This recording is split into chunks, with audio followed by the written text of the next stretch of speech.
Assalamualaikum warahmatullahi wabarakatuh. Nama Nabi Yusya alaihissalam tidak disebutkan secara eksplisit di dalam Al-Quran. Akan tetapi, beliaulah yang mendampingi Musa alaihissalam ketika keduanya berjalan hingga bertemu dengan Nabi Khidir alaihissalam, seperti yang tertuang dalam sebuah ayat di surah Al-Kahfi. Dan ingatlah ketika Musa berkata kepada muridnya, "Aku tidak akan berhenti berjalan sebelum sampai ke pertemuan dua buah lautan, atau aku akan berjalan sampai bertahun-tahun." Quran Surat Al-Kahfi ayat 60. Nabi Yusya alaihissalam atau Yosua dalam bahasa Inggris, atau Yehoshu bahasa Ibrani, atau Isho bahasa Aramik, disebut sebagai tokoh sentral di kitab Yosua. Alkitab Perjanjian Lama dalam keterangan lain seperti yang tercantum dalam Alkitab Keluaran Eksodus, Bilangan dan kitab Yosua.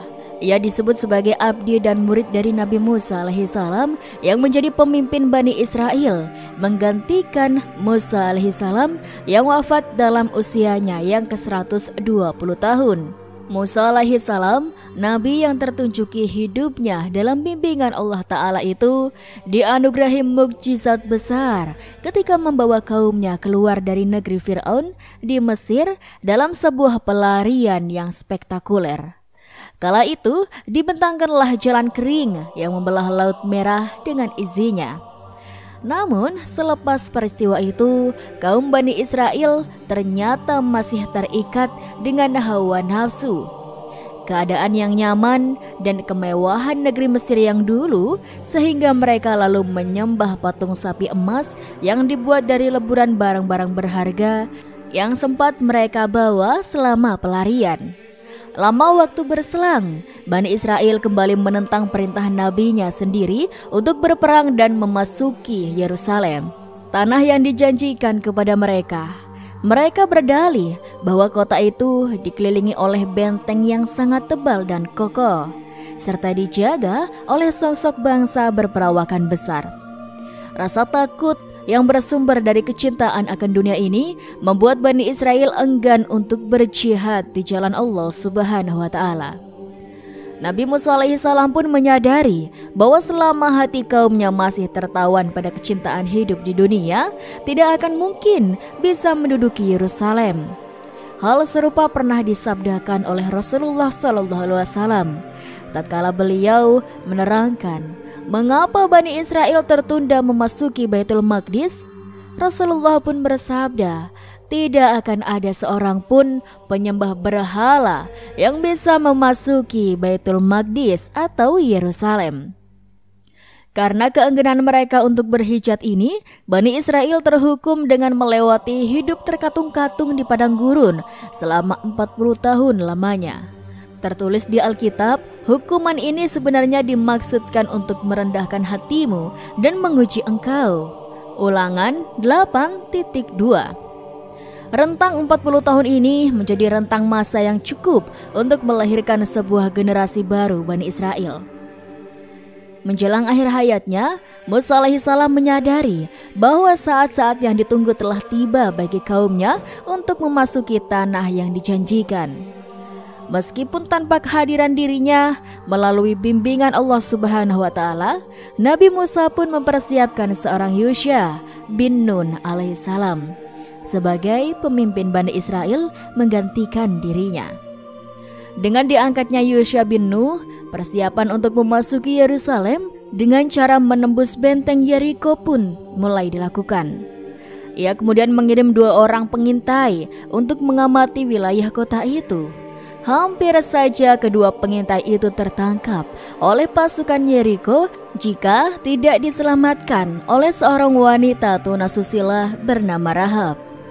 Dari wanita ini pula lah diketahui bahwa penduduk kota Yeriko sebenarnya lebih takut kepada kaum Bani Israel yang mereka anggap memiliki kesaktian atau kekuatan gaib lantaran dukungan dari Yang Maha Kuasa. Rahab, sang wanita itu, mengatakan, "Kengerian menghinggapi kami karena Tuhan telah mengeringkan Laut Merah bagi kalian.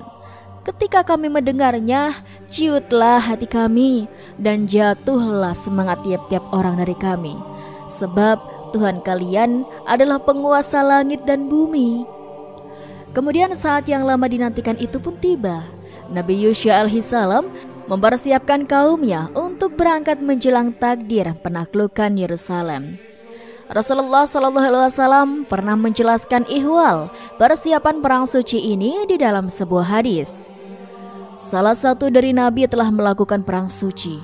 Ia berkata kepada kaumnya, barang siapa yang telah menikahi seorang perempuan dan berkehendak untuk bercampur dengannya, namun belum terlaksana, lalu mereka yang sedang membangun rumah namun belum menegakkan atap rumahnya, juga mereka yang telah membeli kambing-kambing dan unta-unta yang hamil dan menunggu kelahirannya, mereka itu tidak akan ikut untuk berperang bersamaku. Hadis riwayat Muslim 4327. Nabi Yusya mempersyaratkan bagi mereka yang ikut berperang bersamanya adalah mereka yang tidak tertawan hatinya kepada pernak-pernik dunia, karena bukanlah jumlah prajurit yang dicari, melainkan keikhlasan dalam melaksanakan perang suci ini. Ia berkata kepada kaumnya, sucikan dan teguhkanlah niatmu, sebab besok Tuhanmu akan melakukan perbuatan yang ajaib di antara kamu.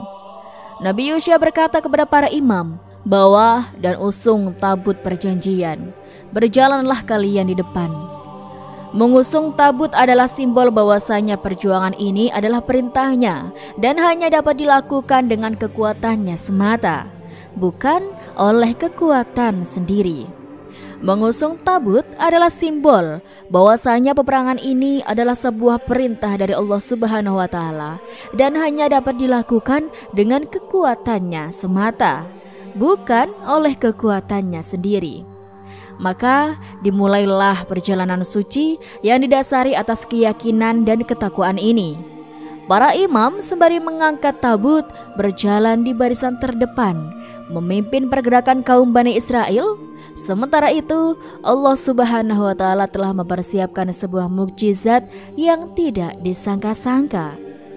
Sesampai di tepi sungai Yordan, tatkala para imam mulai mencelupkan kakinya ke dalam air untuk menyeberang, tiba-tiba aliran sungai terhenti dan terbukalah jalan kering melintasi sungai di depan mereka. Persis seperti tatkala Allah menyiapkan jalan kering bagi Musa dan pengikutnya membelah Laut Merah. Pasukan Bani Israel pun menyeberangi sungai yang lebar dan dalam itu tanpa mengalami kesulitan yang berarti. Sebelum sampai di seberang sungai, Nabi Yusya alaihissalam menerima petunjuk dari Allah Subhanahu wa taala agar memerintahkan wakil dari masing-masing suku Bani Israel, yaitu sebanyak 12 suku, untuk mengambil 12 batu yang menjadi bekas injakan para imam ketika melintas di tengah sungai, untuk dibawa ke pinggir sungai dan diletakkan di tempat mereka akan bermalam. 12 batu itu adalah simbol yang kerap dipakai untuk menandai sebuah kejadian yang spektakuler, terutama pada masa kerajaan Yehuda sebelum kekuasaan Raja Yosia, Ulangan 27:1-8. Sesampai di pinggir sungai Yordan, tepatnya di wilayah bernama Gilgal di perbatasan Yeriko, batu-batu itu pun diletakkan dengan formasi khusus, melingkar tepat di tempat para pemimpin ke-12 suku berkumpul bersama Nabi Yusya. Mereka pun berkemah di Gilgal. Di sana mereka melakukan ibadah pensucian atau toharoh dengan melakukan sunat atau khitan, yakni bagi mereka yang merupakan keturunan dari bapak atau kakek mereka yang telah melakukan pelarian dari Mesir bersama Musa alaihissalam. Nah, kemudian berita tentang kedatangan pasukan Bani Israel kian santer menyebar ke seluruh negeri. Begitupun semua pemimpin Kanaan. Mereka langsung ketakutan tatkala mendengar bagaimana Allah lagi-lagi membantu Bani Israel dengan membuatnya jalan kering di perairan. Gerbang Yeriko yang besar dan kokoh itu pun ditutup rapat-rapat. Tak seorang pun dapat keluar atau masuk. Dalam kitab Yosua dikisahkan bagaimana Nabi Yosua dijanjikan kemenangan dan menerima petunjuk agar memerintahkan semua orang berjalan mengelilingi benteng kota itu selama 6 hari. Sementara para imam ditugaskan meniup trompet sangkakala yang terbuat dari tanduk domba.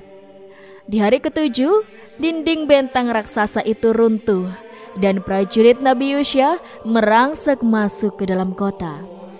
Demikianlah ketika tangan Allah beserta sebuah jamaah, maka segala sesuatunya berada dalam genggaman dan pengaturannya. Perkara meruntuhkan tembok tebal yang dijaga oleh pasukan yang gagah perkasa tidaklah sulit baginya.